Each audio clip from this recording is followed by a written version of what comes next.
Oleme täna siia kogunenud, et avaldada toetust Soome loomakaitsjatele.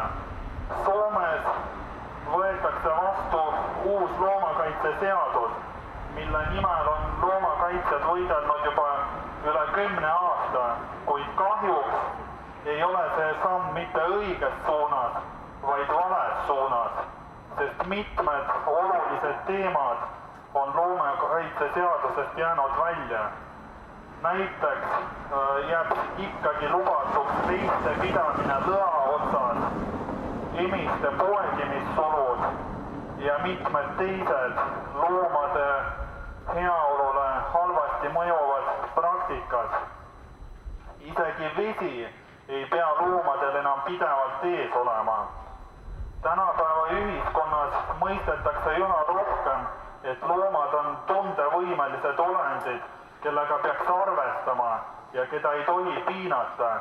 Ja kahjuks Soome uus loomakaitseseadus seda vaadet ei peegelda. Skandinaavia maad on tihti teistele riikidele eeskujuks, eriti loomakaitse vallas, ja seetõttu on Soomel eriti suur vastutus selles vallas.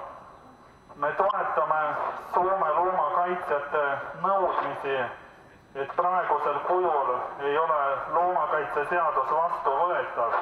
Seda tuleb teha oluliselt paremaks, et see kaitseks loomade huve ja heaolu palju rohkem. Soome seisa loomade eest!